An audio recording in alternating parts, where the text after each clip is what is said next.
ولو ألقى معاذيره لا تحرك به لسانك لتعجل به إن علينا جمعه وقرآنه فإذا قرأناه فاتبع قرآنه ثم إن علينا بيانه. الحمد لله رب العالمين والصلاة والسلام على نبينا محمد وعلى آله وصحبه أجمعين ومن تبعهم بإحسان إلى يوم الدين. أعوذ بالله السميع العليم من الشيطان الرجيم من همزه ونفخه ونفثه. بسم الله الرحمن الرحيم. يا أيها الذين آمنوا لا تأكلوا أموالكم بينكم بالباطل إلا أن تكون تجارة عن تراض منكم ولا تقتلوا انفسکم ان اللہ بکم رحیما.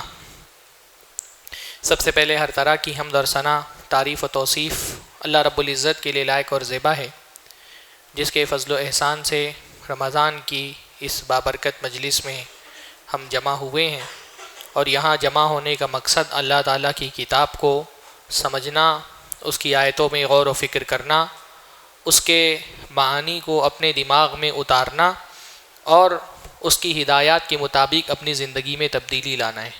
اللہ رب العالمین قرآن مجید کے ذریعے سے ہم کو اپنے ایمان میں اضافہ کرنے اور اپنے کردار میں اصلاح کرنے کی توفیق نصیب فرمائے. سورہ نساء کی آیات کی تفسیر کا سلسلہ چل رہا ہے. آیت نمبر 29 اللہ رب العالمین نے اس میں مسلمانوں کے حوالے سے دو احکام بیان فرمائے.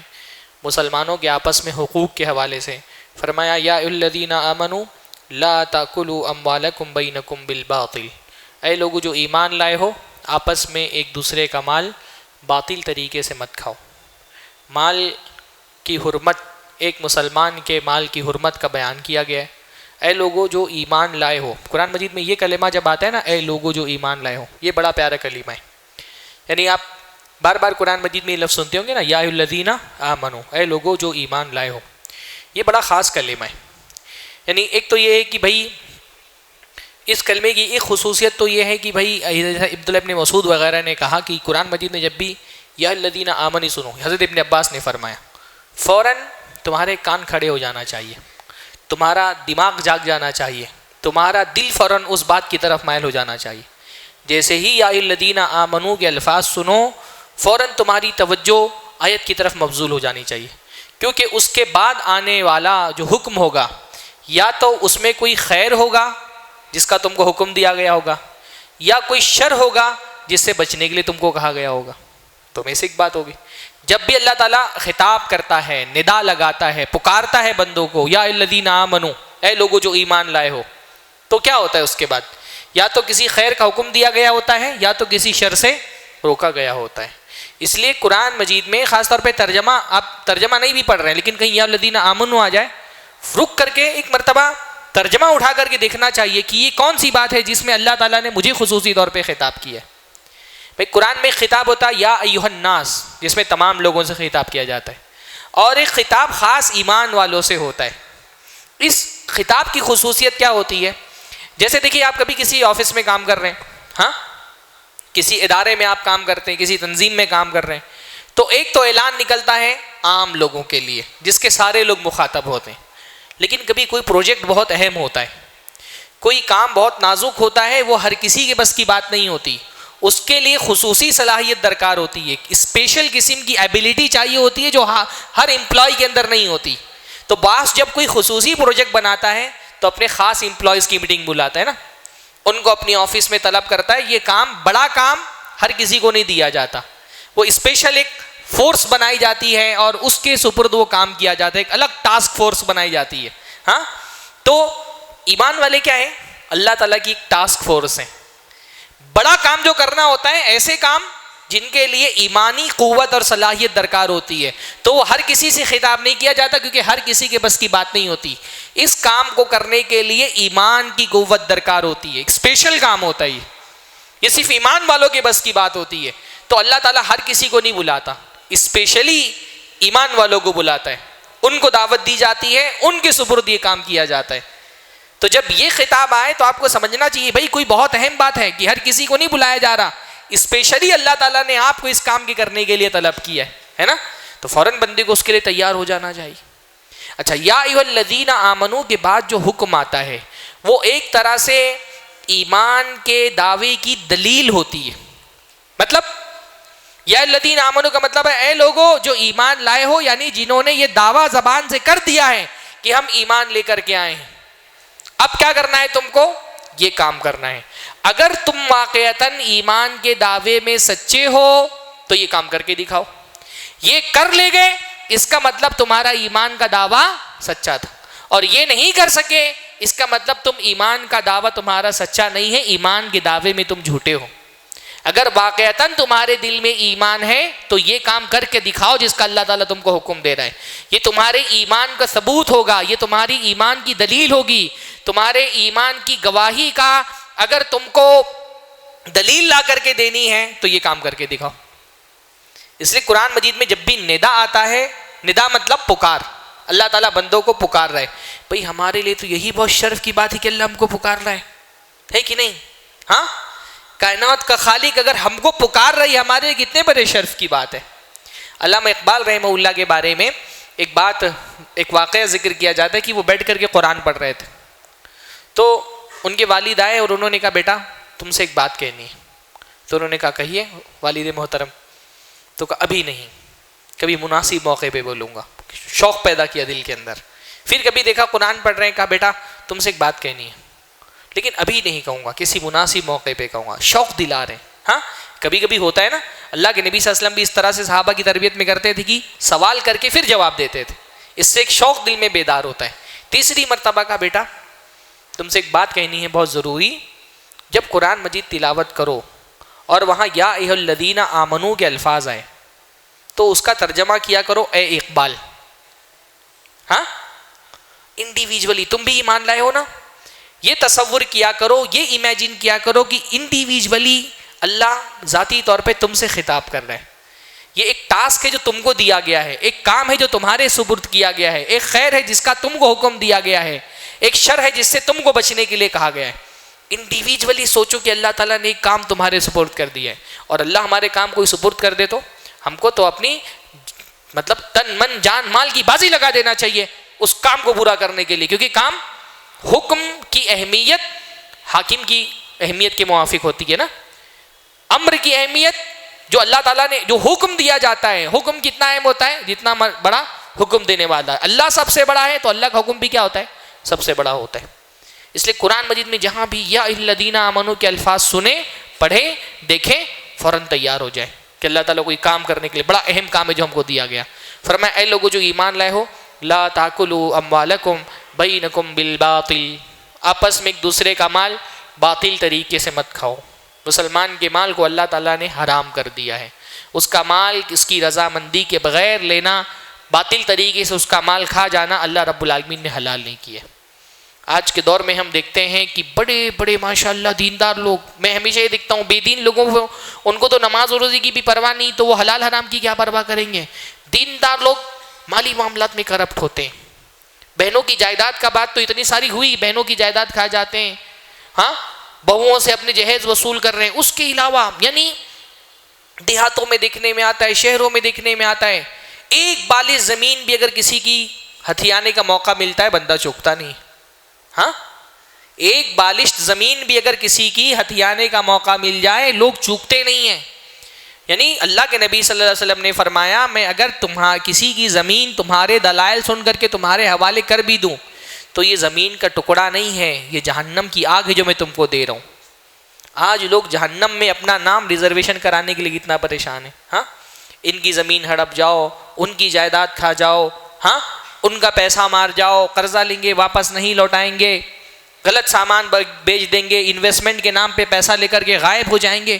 یعنی ہمارے یہاں حرام کھانے کی کتنی صورتیں عام ہیں, لوگوں کے حقوق کھا جانے کی کتنی صورتیں عام ہیں, کوئی ڈر نہیں ہوتا, بھائی بھائی کا نہیں ہو رہا ہے. اس طرح کی صورتحال بن گئی ہے. اللہ نے فرمایا ایک دوسرے کا مال باطل طریقے سے مت کھاؤ, الا ان تکون تجارتا عن تراض منکم, ہاں اگر کوئی تجارت ہے آپس میں ایک دوسرے کے ساتھ رضامندی ہے تو لے سکتے ہو. یعنی تجارت میں اگر رضامندی ایک دوسرے کے ساتھ تو کھا سکتے ہو. تو رضامندی کسی بھی تجارت میں بنیادی شرط ہے. کسی بھی ٹرانزیکشن میں اس کے حلال ہونے کے لیے سب سے پہلی شرط کیا ہے کہ دونوں طرف کے لوگ اس سے راضی ہوں. لیکن رضامندی واحد شرط نہیں ہے. یعنی کسی بھی ٹرانزیکشن میں صرف اس وجہ سے وہ ٹرانزیکشن حلال نہیں ہو جائے گا کہ دونوں طرف سے لوگ راضی تھے. اگر کوئی ٹرانزیکشن شریعت میں حرام ہے تو دونوں طرف کے لوگ راضی ہو جانے سے وہ حلال ہو جائے گا. ہاں بھائی ایک ٹرانزیکشن شریعت میں حرام ہے لیکن ہم بولیں کہ بائر اور سیلر دونوں راضی ہیں اس سے, تو کیا حلال ہو جائے گا؟ وہ نہیں حلال ہوگا. ہاں ہمارے یہاں یہ بہت بڑا مسئلہ ہے. کسی کو کہا جائے کوئی سودی لین دین کر رہے ہیں, کہا جائے بھائی یہ حرام ہے, تو بولیں گے لیکن ہم دونوں تو راضی ہیں, کوئی زبردستی تھوڑی نہ اس سے لے لاؤں. بھائی ٹھیک ہے زبردستی لینا ایک گناہ ہے, لیکن راضی ہونے سے جو بے, جو کاروبار, جو تجارت اللہ تعالیٰ نے حرام کر دی ہے وہ رضامندی کرنے سے حلال نہیں ہو جائے گی. حرام یعنی جیسے بینک سے سود لینا, بینک بھی راضی آپ بھی تو کیا صرف رضامندی سے کاروبار حلال ہو جائے گا؟ صرف راضی ہونے سے کاروبار حلال نہیں ہوتا. کسی کاروبار کے حلال ہونے کے لیے تراضی یعنی رضامندی کے علاوہ بھی کچھ شرطیں ہوتی ہیں. اس اتوار کو انشاءاللہ ظہر کی نماز کے بعد ہمارا ایک ورکشاپ ہے اسی مسجد میں جس کا عنوان ہے تجارت کے مسائل. تو انشاءاللہ تعالیٰ اس پہ ہم بہت تفصیل سے آپ کے سامنے تجارت کے حلال ہونے کی کیا شرطیں ہیں اور کون سی چیزیں ہیں جن کے پائے جانے کے بعد کوئی بے, کوئی ٹرانزیکشن حرام ہو جاتا ہے. ظہر کے بعد انشاءاللہ ہوگا. انشاءاللہ تعالیٰ آپ لوگ اس میں شریک ہوں گے تو ڈیٹیل سیکھ سکتے ہیں. ہاں کیونکہ مالی معاملات میں اپنے آپ کو اللہ کی نافرمانی سے بچا کر کے رکھنا بہت ضروری ہے. اللہ کے نبی صلی اللہ علیہ وسلم نے فرمایا کہ جو جسم حرام مال سے پلا ہو جہنم اس پر زیادہ حق رکھتی ہے. جو گوشت حرام مال سے بنا ہو, جو جسم حرام مال سے پلا ہو, اللہ رب العالمین کی جہنم اس پر زیادہ حق رکھتی ہے.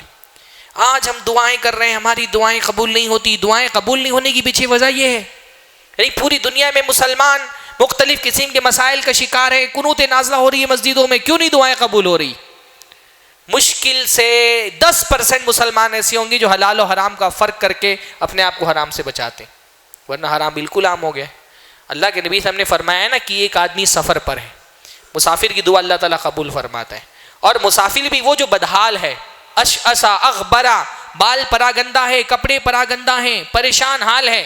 ہاں یمد یدیہ الی السماء, ہاتھ اٹھا کر کے دعا کر رہے ہیں. ہاتھ اٹھا کر کے دعا کرنے سے دعا اللہ اور قبول فرماتا ہے. ہاں لیکن اللہ اس کی دعا کیوں نہیں قبول کرتا؟ انما کلہ حرام ومشربہ حرام وغذی بالحرام فأنی یستجاب لذلک. اس کا کھانا حرام کا, اس کا پانی حرام کا, اس کی غذا حرام کی, تو اللہ اس کی دعا کیسے قبول کرے گا؟ مسلمان کبھی اس بات کو پسند نہیں کرتا اس کی پیٹ میں حرام کا مال جائے. نہ مسلمان عورت اس بات کو پسند کرتی کہ اس کا شوہر حرام مال لا کر کے اس کا اور اس کے بچوں کا پیٹ بھرے. بہت مرتبہ آدمی حرام اس لیے کماتا ہے کیونکہ بیویوں کے تقاضے ہی نہیں پورے کر پا رہا. ہاں لیکن مومن عورت کا کام کیا ہوتا ہے؟ اپنے شوہر کو حرام کھانے سے روکے. سلف کی عورتوں کے بارے میں آتا ہے کہ جب ان کے شوہر تجارت کے لیے جاتے تھے نا, اپنے شوہروں کو وداع کرنے کے لیے دروازے تک آتی اور کیا کہتی تھیں؟ حلال لے کر کے آنا, کما کر کے حلال لے کر کے آنا. ہم بھوک پر صبر کر لیں گے لیکن جہنم کی آگ پہ صبر نہیں کر سکیں گے. حلال نہیں مل رہا ہے, آ جاؤ خالی ہاتھ, بھوکے رہیں گے, فاقہ کشی کریں گے, کاٹ لیں گے خالی پیٹ راتیں, لیکن حرام لے کر کے آ کے پیٹ بھر کر کے ہم کو جہنم پر صبر کرنا پڑے, یہ ہم کو برداشت نہیں. ہاں تو پہلی چیز کیا قرار دی؟ ایک مسلمان کا مال حرام قرار دیا. اس کی اجازت کے بغیر, اس کی خوشدلی کے بغیر اس کا مال نہیں لے سکتے. حرام طریقے سے مسلمان کا مال مت کھاؤ. دوسری بات کیا فرمائی؟ وَلَا تَقْتُلُوا أَنفُسَكُمْ, اپنے آپ کو قتل مت کرو. اپنے آپ کو قتل مت کرو کا ایک معنی تو یہ ہے کہ بھائی ایک دوسرے کو قتل مت کرو. ہاں ایک مسلمان دوسرے مسلمان کو قتل نہ کرے. ایک مسلمان کا مال دوسرے مسلمان پر حرام ہے اور ایک مسلمان کی جان دوسرے مسلمان پر حرام ہے. تو ایک دوسرے کا قتل مت کرو, ایک معنی تو یہ ہوا. اور لا تقتلوا انفسکم کا ایک مطلب یہ ہوا کہ اپنی جان کو قتل مت کرو, خودکشی مت کرو. ہمارے معاشرے کے سینسٹیو اور حساس مسائل میں سے ایک مسئلہ یہ بھی ہے کہ آدمی بعض مرتبہ سماج کے دباؤ کا شکار ہو کر کے, مصیبتوں کا شکار ہو کر کے اپنی جان گنوا دیتا ہے. ہاں بڑی مصیبت کا شکار ہوتا ہے, اس کو لگتا ہے کہ یہ مصیبت, اس سے چھٹکارے کا اس کے علاوہ اور کوئی راستہ نہیں ہے کہ میں اپنی جان ہی ختم کر دوں, چھٹکارا مل جائے گا. خودکشی مصیبت سے چھٹکارا نہیں ہوتی. خاص طور پہ یہ امتحان کا ماحول چل رہا ہے, ہمارے بچے جو سن رہے ہیں, کسی کا دباؤ اپنی زندگی میں مت لیجیے. پوری زندگی آپ کی پڑی ہوئی ہے. یہ جو امتحان ہوتے ہیں 10ویں کے 12ویں کے, یہ چھوٹے امتحان ہیں. زندگی میں اس سے بھی بڑے بڑے امتحان آئیں گے. اصل امتحان یہ نہیں ہے کہ آپ جو آپ کے امتحانات کے پرچے آتے ہیں اس میں کامیاب ہو جائیں. اصل امتحان یہ ہے کہ سماج سے مقابلہ کرنا سیکھیں, مصیبتوں سے مقابلہ کرنا سیکھیں. زندگی میں بڑے بڑے چیلنجز آتے رہتے ہیں. ہاں, یہ 10ویں 12ویں کے امتحان تو چھوٹا موٹا چیلنج ہے. ہم میں سے سب نے 10ویں 12ویں کے امتحان دیے ہوں گے. گزر گئی زندگی, کوئی فرق نہیں پڑتا. آج کسی کو یاد بھی نہیں ہوگا کہ 10ویں 12ویں میں اس کا کتنا رزلٹ میں کتنا نمبر آیا تھا. زندگی کے چیلنجز کو قبول کریے. فیلئر کو, یعنی کامیابی سے بڑا بعض مرتبہ انعام, یعنی کامیابی پہ ملنے والے انعام سے بڑا اور قیمتی چیز وہ ہوتی ہے جو آپ ناکامی پہ سبق حاصل کرتے ہیں. کامیابی میں ملنے والے انعام سے زیادہ بڑی اور زیادہ قیمتی چیز بعض مرتبہ وہ سبق ہوتا ہے جو آپ ناکامی سے حاصل کرتے ہیں. اللہ تعالیٰ آپ لوگوں کو کامیاب کرے, بہت اچھی بات ہے. لیکن اگر کبھی زندگی میں ناکام ہو جائیں, بہت سارے لوگوں کو لگتا ہے اتنی بڑی مصیبت ہے, اس کے علاوہ لگتا ہے کوئی چارہ ہی نہیں ہے کہ اس مصیبت سے چھٹکارا پانا ہے تو اپنی جان قربان کر دو. شیطان وسوسے ڈالتا ہے. ہاں, یہ بات یاد رکھیں, خودکشی مصیبتوں سے نجات نہیں ہے, بلکہ چھوٹی مصیبت سے بڑی مصیبت کی طرف سفر ہے. خودکشی کرنے والا کیا ہوتا ہے, اس کو مصیبتوں سے نجات نہیں ملتی, بلکہ ایک مصیبت چھوٹی تھی, دنیا کی کتنی بھی مصیبت ہو چھوٹی, اس چھوٹی مصیبت سے وہ بڑی مصیبت کی طرف چلا جاتا ہے. بڑی مصیبت کیا ہے؟ اللہ تعالیٰ کا عذاب, اور خودکشی کرنے والے کے لیے اللہ کا سخت ترین عذاب ہے. قیامت تک اس کو اسی طریقے سے عذاب دیا جاتا رہے گا جس طریقے سے اس نے خودکشی کی ہے. آپ کا جسم جینا چاہتا ہے. آپ کبھی خودکشی کرنے والوں کی ویڈیوز دیکھیں, یعنی ٹھیک ہے شیطان کے بہکاوے میں آ کر کے بعض مرد چند سیکنڈوں میں اپنی جان قربان کر دیتے ہیں, آگ لگا دیتے ہیں, اس کے بعد چیختے ہیں کیونکہ آپ کا جسم جینا چاہتا ہے نا. یہ تو شیطان کا وسوسہ تھا, چیختے ہیں, چلاتے ہیں, بولتے ہیں بچاؤ, لیکن تب تک بچانے والا کوئی نہیں ہوتا. کو خودکشی دیکھیں, خودکشی اصل میں کیا ہے؟ خودکشی اللہ تعالیٰ کے معاملے میں دخل اندازی ہے, اللہ کی امانت میں خیانت ہے. لوگ سمجھتے ہیں مائی لائف مائی چوائس, نہیں, یہ ایمان والا بندے کا تو مائی لائف مائی چوائس نہیں سوچ سکتا ہے, کیونکہ ایمان والے بندے کی لائف اس کی اپنی ہوتی نہیں. یہ لائف کس کی ہے؟ اللہ کی دی ہوئی ہے. اللہ کی دی ہوئی لائف میں چوائس بھی کس کی ہونی چاہیے؟ اللہ کی ہونی چاہیے. یہ کافرانہ سوچ ہے, مائی لائف مائی چوائس, میری زندگی, میں چاہوں تو زندہ رہوں, میں چاہوں تو اس کو قربان کر دوں. ایمان والا بندہ کہتا ہے اللہ کی لائف, تو چوائس بھی کس کی؟ اللہ کی ہونی چاہیے. مصیبتوں سے لڑنا اور اس سے مقابلہ کرنا سیکھیے. ہاں, دنیا کی مصیبت, جو بندہ آخرت کو اہمیت دیتا ہے اس کی نزدیک دنیا کی مصیبتوں کی کوئی ویلیو ہی نہیں رہ جاتی. ہم عام طور پہ پریشان کیوں ہوتے ہیں؟ کیونکہ ہمارے لیے دنیا ہی سب کچھ ہو جاتی ہے.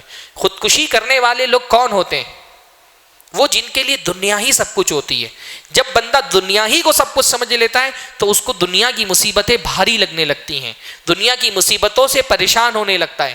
لیکن جب بندہ یہ سمجھتا ہے کہ دنیا کی مصیبت وقتی ہے, دنیا وقتی, تو یہاں کی مصیبت بھی وقتی ہے. جب اس کا الٹیمیٹ گول آخرت میں کامیاب ہونا ہوتا ہے تو پھر وہ دنیا کی مصیبتوں سے گھبراتا نہیں ہے, دنیا کی مصیبتوں سے چھٹکارا پانے کے لیے اپنی جان قربان نہیں کرتا. خودکشی کے جتنے بھی خیالات آتے ہیں یہ شیطان کا وسوسہ ہوتا ہے. کبھی کسی زندگی میں امید کرتا ہوں کہ کبھی یہ مرحلہ آپ کی زندگی میں نہ آئے, لیکن کبھی زندگی میں اس مرحلے پہ پہنچ جائیں کہ شیطان یہ وسوسہ ڈالے کہ چلو اپنی جان دے کر کے فرصت پالو دنیا سے, ہاں, فوراً کیا سوچیں؟ یہ شیطان کی طرف سے وسوسہ ہے. بعض مرتبہ خودکشی کرنے والا سوچتا ہے میں فلاں سے بدلہ لوں گا خودکشی کر کے, ہاں فلاں نے مجھ سے بے وفائی کی ہے, میں اپنی جان دوں گا تاکہ میرے مرنے کے بعد وہ پچھتائے. خاص طور پہ عاشق لوگ, ہاں, اپنی محبوبہ سے بدلہ لینا چاہتے ہیں. ارے اللہ کے بندوں, کوئی نہیں پچھتاتا. ہاں, زندگی بہت بے وفا ہے, لوگ بہت بے وفا ہیں. ٹھیک ہے آپ کی موت کے بعد 2-4 آنسو بہا دیں گے, لیکن زندگی کی حقیقت یہی ہے, آپ مرتے ہیں لوگ بھول جاتے ہیں. یہ بہت کڑوی حقیقت ہے پر یہی حقیقت ہے. شوہر مر جاتا ہے, بیوی روتی ہے دھوتی ہے, کتنے دن تک, مہینہ 2 مہینہ, سال 2 سال بعد بھول جاتی ہیں, بچے بھول جاتے ہیں. اللہ نے ہم کو بنایا ہی ایسا ہے کہ ہم چیزیں بھول جاتے ہیں, لوگ ہم کو یاد نہیں رہتے.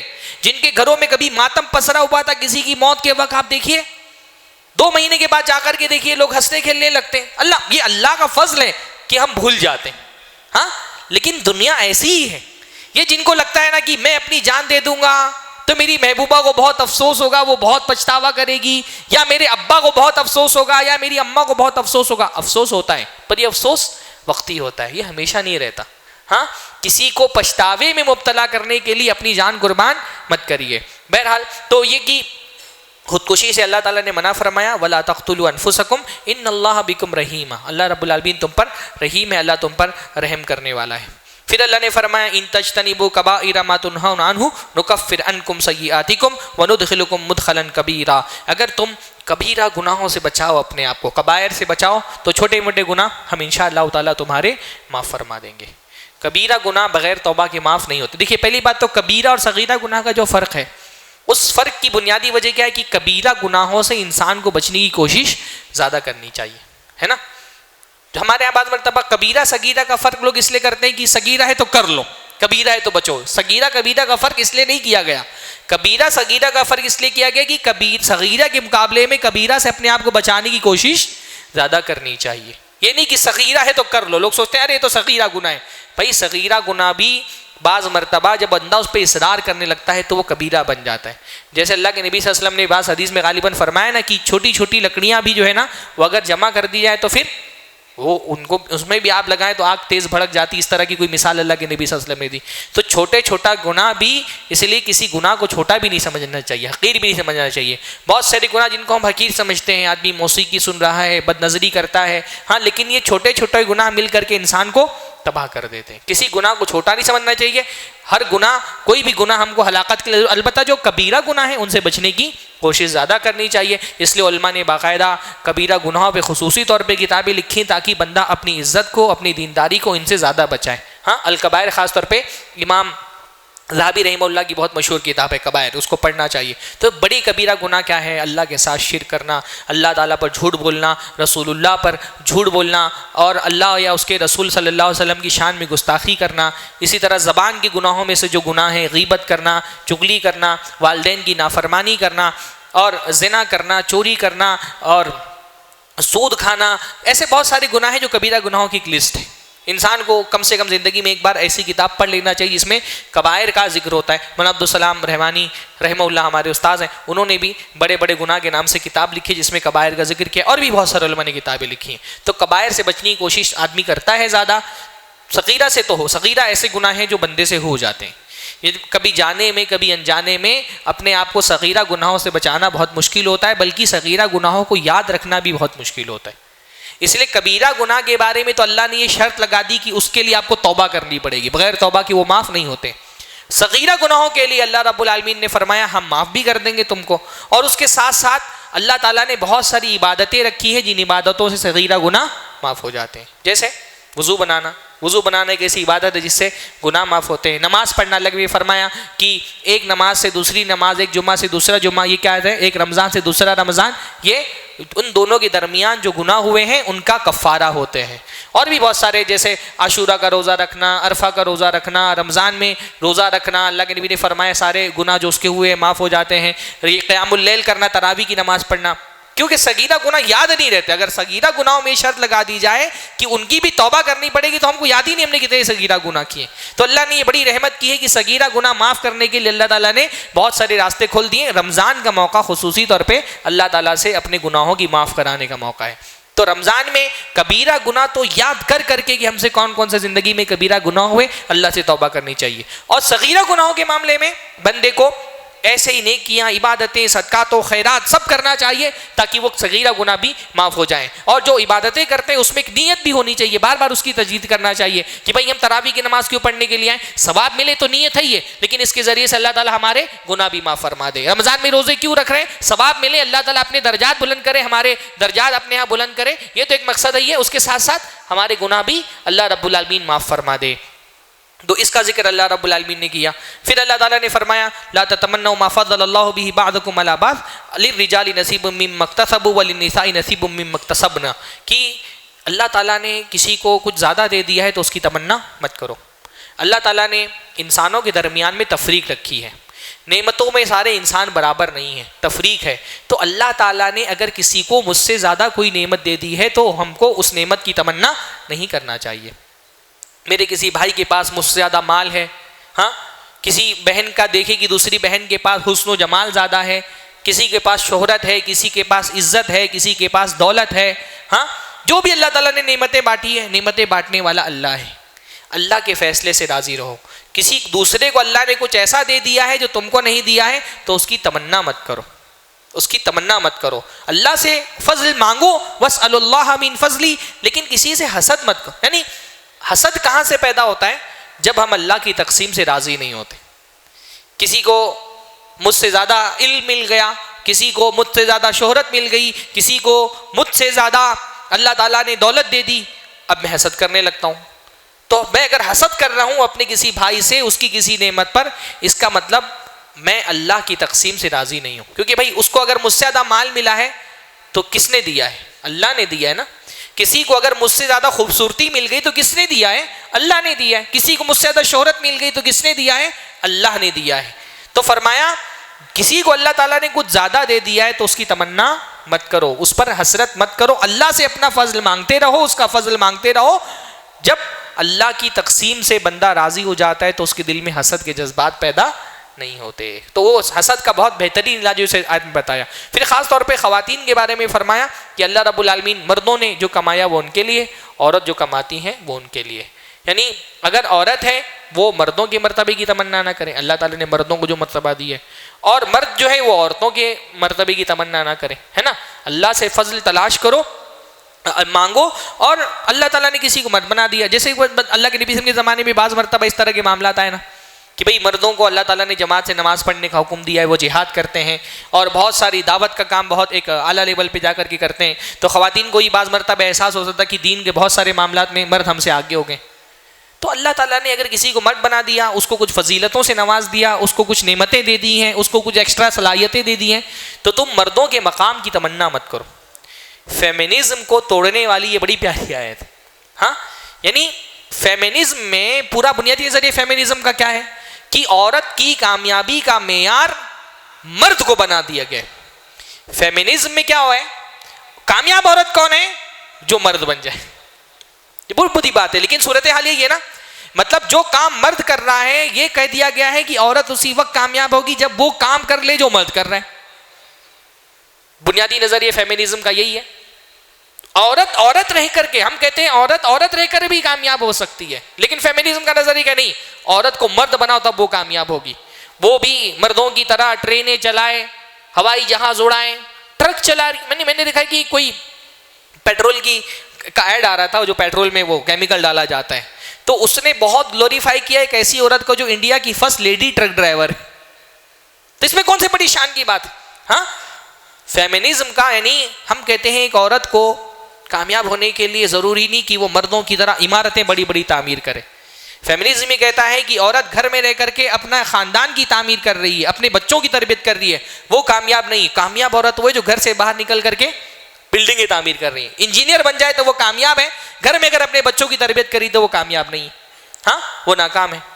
وہ جا کر کے ایئرپورٹ پہ اور ایروپلین پہ جا کر کے سرو کر رہی ہے مہمانوں کو کھانا، مسافروں کو، تب تو وہ کامیاب ہے.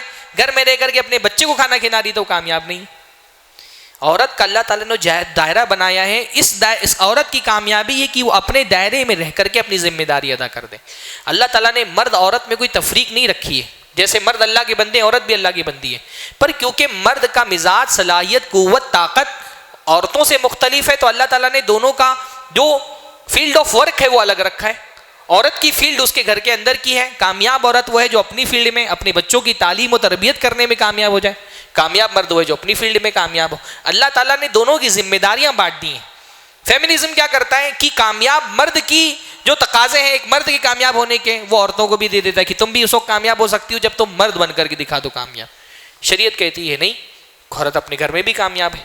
بہت ساری خواتین نہ وہ اس بات کو محسوس کرتی ہیں کہ وہ کوئی ورکنگ ویمن جو ہوتی ہے، بزنس ویمن، اس کو دیکھ کر کے سوچتی ہیں کہ ارے بھائی یہ کتنی کامیاب عورت ہے. ہاں اور اپنے آپ کو کمتر سمجھتی ہیں. آپ اپنے بچوں کی تربیت کر رہی ہیں، اپنے گھر میں رہ رہی ہیں، آپ کامیاب ہیں ماشاءاللہ. ہاں آپ کی کامیابی اس میں نہیں کہ باہر کی دنیا میں جا کر کے آپ شمع محفل بنیں، آپ اپنے گھر میں اپنے بچوں کے لیے تربیت کریں، ان کا مدرسہ بن جائیں، یہ آپ کی کامیابی ہے. بہت ساری خواتین ہاؤس وائف جس کو کہتے ہیں نا ہمارے یہاں، ہاں ہاؤس وائف، ہاؤس میکر ہوتی ہے بھائی وہ. بہت ساری خواتین بولتی ہیں میں کچھ نہیں کرتی، میں صرف ہاؤس وائف ہوں، ہاں میں اپنا گھر سنبھالتی ہوں، آپ سب سے بڑا کام کر رہی ہیں، ہاں آپ کے گود میں آپ پوری امت کی ایک اگلی نسل پر روان چل رہی ہے۔ تو اللہ تعالیٰ نے جو ہے وہ ایک دم فیمنزم کی نفی کرنے والی آیت ہے۔ پھر ایک آیت میں فرمائے الرجال قوامون علی النساء بما فضل اللہ بعضهم علی بعض، کہ اللہ تعالیٰ نے مردوں کو عورتوں پر قوام بنایا ہے۔ قوام کا مطلب کیا ہوتا ہے؟ قیام کا مطلب ہوتا ہے کھڑا ہونا، تو قوام کا مطلب ہوتا ہے ذمہ دار۔ خواتین کا ذمہ دار اللہ تعالیٰ نے مردوں کو بنایا ہے۔ خواتین کی ذمہ داریاں اللہ تعالیٰ نے، عورت زندگی کے کسی بھی مرحلے میں ہو اللہ تعالیٰ نے اس کو بے سہارا نہیں چھوڑا۔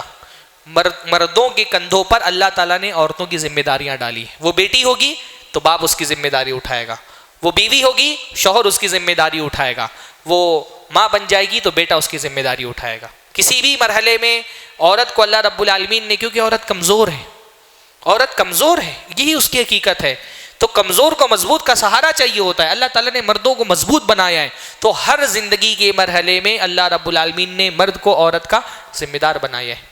خاص طور پہ جو گھر کا ادارہ ہوتا ہے، گھر کے ادارے میں بیوی کی حیثیت بہت اہم ہے، لیکن بیوی بہرحال شوہر کے ماتحت ہے۔ گھر کے اندر شوہر کو اللہ تعالیٰ نے قوام بنایا ہے، عورتوں کو ان کے ماتحت رکھا ہے۔ کسی بھی گھر کے صحیح بنیادوں پر قائم رہنے کے لیے ضروری ہے کہ گھر کی عورت اپنے شوہر کی اتھارٹی کو تسلیم کرے۔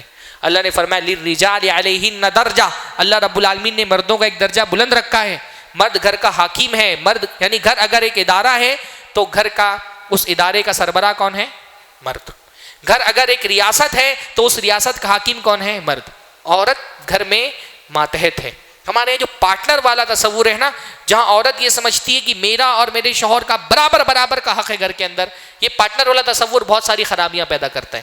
جہاں عورت مرد کی قوامیت کو، اس کی اتھارٹی کو چیلنج کرتی ہے، وہ گھر خراب ہو جاتے ہیں۔ جس ریاست میں عوام حاکم کی اتھارٹی کو چیلنج کریں گے، ریاست تباہ ہو جائے گی۔ جس گھر میں عورتیں شوہر کی اتھارٹی کو چیلنج کریں گی، وہ گھر خراب ہو جائے گا۔ عورت کو ہمیشہ یہ سوچ کر کے رکھنا چاہیے اس کا کام شوہر کی اطاعت کرنا ہے، شوہر سے اطاعت کروانا نہیں۔ گھروں کے خراب ہونے کی بہت بڑی وجہ کیا ہوتی ہے کہ بجائے اس کے کہ بیوی شوہر کی اطاعت کرے، شوہروں کو کنٹرول کرنے کی کوشش کرتی ہے۔ جیسے اللہ کے نبی صاحب نے فرمایا نا کہ جس ملک کی حکومت کی باگڈور عورتوں کے ہاتھ میں آ جائے، وہ قوم کبھی بھی ترقی نہیں پا سکتی، وہ گھر کہیں ترقی نہیں پا سکتا، کبھی بھی ترقی نہیں پا سکتا جہاں شوہر کے بجائے بیوی کی چلتی ہو۔ ہاں ایسا گھر کبھی ترقی نہیں کر سکتا۔ جہاں شوہر زن مرید بن کر کے رہتا ہو اور ساری اتھارٹی عورت کے ہاتھ میں ہو، وہ گھر کبھی بھی ترقی نہیں پا سکتا۔ اتھارٹی گھر کے اندر شوہر کے ہاتھ میں اللہ نے دی ہے۔ بیویوں کو اس کا ماتحت کیا۔ کیوں تمنا کرنا ہے بھائی؟ یہ خواتین کی عجیب سی چاہت ہے مردوں کو کنٹرول کرنے کی، کیا بولتے ہیں اس کو ہندی میں؟ وش میں کرنے کی۔ ہاں بہت ڈیمانڈ ہے اس کی۔ آج کل آپ وہ دیکھو ٹرینوں میں، بسوں میں سفر کرو، جتنے بنگالی بابا لوگوں کے اشتہارات ہوتے ہیں سب میں یہ دیا ہوتا ہے شوہر کو وش میں کرنا۔ ہاں شوہر کو وش میں کرنا ہے تو ہمارے سے رابطہ کرو۔ یہ بھائی سپلائی ہو رہی ہے، یعنی سب سے زیادہ تعویذیں ہندوستان میں شوہروں کو بس میں کرنے پر ہی لکھوائی جاتی ہیں۔ کیوں تمنا کرنا ہے بھائی؟ اللہ کے نبی صلی اللہ علیہ وسلم، اللہ تعالیٰ نے اصل میں یہ شوہر کی اطاعت نہیں ہے، شوہر کی اطاعت اصل میں اللہ کی اطاعت ہے۔ اللہ کے نے فرمایا کوئی مسلمان عورت 5 وقت کی نماز پڑھے، رمضان کا روزہ رکھ لے، اپنی عزت کی حفاظت کرے اور اپنے شوہر کی اطاعت کرے، 4 کام اس کو کرنا ہے، جنت کے جس دروازے سے داخل ہونا چاہے داخل ہو جائے، 8 دروازے اس کے لیے کھول دیے جائیں گے۔ ہاں عورت کا کام اپنے شوہر کی اطاعت کرنا ہے۔ شوہر کا حق اللہ تعالیٰ نے بہت بڑا رکھا ہے، کیونکہ اس کے کندھے پہ ذمہ داریاں بہت ڈالی ہیں۔ ایک حدیث میں آتا ہے، اللہ کے نبی صلی اللہ علیہ وسلم کے پاس ایک صحابی آئے کہ اللہ کے نبی میں اپنی بیٹی کو بولتا ہوں نکاح کر لو، نکاح نہیں کر رہی، تو اللہ کے نبی فرمایا اتی اباک، تمہارا باپ بول رہا ہے اپنے باپ کی اطاعت کرو، نکاح کر لو۔ تو اس بیٹی نے کہا اللہ کے نبی میں اس وقت تک نکاح نہیں کروں گی جب تک آپ مجھے یہ نہ بتا دیں کہ اگر میں نے نکاح کر لیا تو میرے شوہر کی حقوق کیا ہوں گے، کیا حق ہے میرے شوہر کا شادی کے بعد جب میں بیوی بن جاؤں۔ تو اللہ کے نبی نے فرمایا شوہر کا حق تو اتنا بڑا ہے کہ اگر اس کے قدم سے لے کر کے اس کے سر تک کے اس کا پورا جسم زخم سے بھر جائے اور اس زخم سے پیپ رس رہا ہو اور تم اس کو اپنی زبان سے چاٹ لو تو بھی تم شوہر کا حق نہیں ادا کر سکتی۔ شوہر کا کتنا بڑا ہے۔ اللہ کے نبی صلی اللہ علیہ وسلم نے فرمایا اگر میں کسی انسان کو دوسرے انسان سے سجدے کی اجازت دیتا، میں عورت سے کہتا اپنے شوہر کو سجدہ کر لو۔ شوہر کا کتنا بڑا ہے۔ تو شوہر کو کنٹرول کرنے کی کوشش مت کریے، خود کو اس کے کنٹرول میں دیجیے، اس کی اطاعت میں دیجئے. ٹھیک ہے شوہر کو بھی ڈکٹیٹر نہیں ہونا چاہیے کہ میں قوام ہوں تو میں بزور بازو اپنے فیصلے نافذ کروں. گھر میں کوئی بڑا فیصلہ لینا ہے تو بیوی سے مشورہ کرے, کنونس کرے بیوی کو. ایک دم حاکموں والا ایٹیٹیوڈ نہیں ہونا چاہیے. میں تجربے کی بات بتا رہا ہوں, گھر خراب ہونے کی وجہ یہی ہوتی ہے, یا تو بیوی شوہر کو کنٹرول کرنا چاہتی ہے, یا شوہر جو ہے نا وہ بیوی کو بزور بازو اس کا ڈکٹیٹر بننا چاہتا ہے. آپس میں ایک دوسرے سے تفاہم کا, سمجھداری کا, ایک دوسرے سے سوچ سمجھ کر کے زندگی کو لے کر کے چلنے کا مزاج بنے تو انشاءاللہ تعالی گھر خراب نہیں ہے. ہاں اب اس کی مسئلہ یہ جو ہمارے یہاں اتنا زن مریدی ہوتی ہے اس کی وجہ بھی ہوتی ہے. بھائی ایسی ہی عورتیں گھر نہیں چلاتی, کنٹرول شوہروں کو نہیں کرتی ہیں. ہم شوہر لوگ جہیز کے بدلے میں اپنی مردانگی اور قوامیت بیچ دیتے ہیں. ہاں اتنا جو ہے لے لیتے ہیں نا کہ ہم پر پھر کنٹرول, عورت کنٹرول ہی کرے گی نا بھائی اس کے بعد. کیونکہ ہمارے یہاں لڑکیوں کے لیے رشتے دیکھے نہیں جاتے ہیں, رشتے خریدے جاتے ہیں, دام لگائے جاتے ہیں. سسرال والے ایک ایک پیسہ وصول کیا جاتا ہے سسرال والوں سے. ہاں مائیں جو ہیں وہ باقاعدہ تعلیم دلانے, دودھ پلانے سے لے کے تعلیم دلانے تک ایک ایک روپیہ جوڑ کے لیتی ہیں. تو بھئی جب پیمنٹ پورا لے لیا ہے تو پھر سامان بھی پورا دینا پڑے گا. جب ابا نے اتنا اس کا پیمنٹ کیا ہوا ہے تو پھر وہ کنٹرول بھی کرتی ہے, اس کو لگتا ہے میرے ابا نے خریدا ہے. داماد خریدے جاتے ہیں ہمارے یہاں پر. تو وہ عورتیں جو کنٹرول کرتی ہیں نا اس کے پیچھے بھی ایک بڑی وجہ یہی کہ بھائی بیچ دیتے ہیں ہم اپنے آپ کو, اپنی قوامیت کو بیچ دیتے ہیں, اس کے سہارے پہ ہو جاتے ہیں. ایک ایک پیسہ اس کا ادا کیا ہوتا ہے اس کے باپ نے, تو ظاہر سی بات ہے پھر تو وہ غلامی سمجھے گی ہم کو. اللہ ہم سب کو محفوظ رکھے. لیکن گھروں کی تباہی کی یہ بہت بڑی وجہ کہ مرد جو ہے وہ قوام نہیں رہ گیا, وہ زن مرید ہو گیا ہے. تو اللہ تعالیٰ نے فرمایا مرد عورتوں پہ قوام ہے, کیونکہ اللہ رب العالمین نے ان کو بہت ساری صلاحیتوں سے نوازا ہے جو اللہ تعالیٰ نے عورتوں کو نہیں دی. وَبِمَا أَنفَقُوا مِنْ أَمْوَالِهِمْ, اور کیونکہ مرد اپنا مال خرچ کرتا ہے. اپنا مال خرچ کریں گے تب قوام رہیں گے. جب ایک ایک روپیہ بیوی سے لے کر کے اسی سہارے پہ رہیں گے. خاص طور پہ جو ایک نئی جنریشن میں مزاج بن رہا ہے کہ بھئی عورت خود باہر بھی نکل رہی ہے گھر سے, پیسے کما رہی ہے, جاب کر رہی ہے, تو جب وہ پیسہ کمائے گی تب وہ تو شوہر کی اتھارٹی کو تسلیم نہیں کرے گی. ہاں تب وہ تو شوہر کو قوام نہیں ماننے والی. جب وہ خود پیسہ کما رہی ہے تو مرد کب قوام بن سکتا ہے؟ جب اپنا پیسہ کما کر کے اپنی بیوی بچوں پہ خرچ کرے. یہ بہت سارے مسلم علاقوں میں مزاج بنتا جا رہا ہے کہ لڑکی کو بھی اپنا کریئر بنانا ہے, اس کو بھی جاب کرنا ہے, اس کو بھی بزنس کرنا ہے. ہاں اللہ تعالیٰ نے عورتوں کو پیسہ کمانے سے روکا نہیں ہے, اگر حلال طریقے سے وہ کما سکتی ہیں شریعت کے دائرے میں رہ کر کے, پر گھر چلانا عورت کی ذمہ داری نہیں ہے. اصلاً پیسہ کمانا عورت کا کام نہیں ہے, وہ شوہر کا کام ہے. عورت کا کام گھر چلانا ہے, مرد کا کام پیسہ کمانا ہے. یہ اس میں تبدیلی ہوگی تو معاشرے میں خرابیاں پیدا ہوں گی. اللہ تعالیٰ ہم سب کو دین کی بنیادوں پر ایک صالح معاشرہ قائم کرنے کی توفیق نصیب فرمائے. سورۃ النساء کی تفسیر کا جو سلسلہ ہمارا چلا تھا تو ہمارے احباب کی طرف سے گزارش ہے کہ اب کسی دوسری سورت کی تفسیر کا سلسلہ شروع کیا جائے. تو انشاءاللہ تعالیٰ آج سورہ یوسف پڑھی گئی ہے الحمدللہ نماز میں, تو کل سے انشاءاللہ تعالیٰ, کیونکہ میں ایک ہفتہ انشاءاللہ تعالیٰ ابھی اور ہوں, تو کل سے انشاءاللہ تعالیٰ سورہ یوسف کی تفسیر کا سلسلہ شروع کریں گے. بہت پیاری صورت ہے. اصلاً تو حضرت یوسف علیہ السلام کا واقعہ بیان ہوا ہے, اس واقعے کو بھی اللہ تعالیٰ نے احسن القصص کہا ہے. پھر اس میں بہت ساری عبرتیں اور نصیحتیں ہیں, بہت پیارے پیارے نقطے اور پوائنٹس ہیں. تو انشاءاللہ تعالیٰ کل سے سورہ یوسف کی تفسیر کا سلسلہ شروع ہوگا. وآخر دعوانا الحمدللہ رب العالمین. السلام علیکم ورحمۃ اللہ وبرکاتہ. ضد عباد الرحمن کے پلیٹ فارم سے ہونے والی دعوت و تبلیغ کے مشن کو آگے بڑھانے میں ہمارا بھرپور ساتھ دیں. علم و عمل سے ناطہ جوڑنے کے لیے اہل علم سے جڑیں. مسجد عباد الرحمن کے یوٹیوب چینل کو سبسکرائب کریں اور آگے شیئر کرنا ہرگز نہ بھولیں. فجزاکم اللہ خیرا.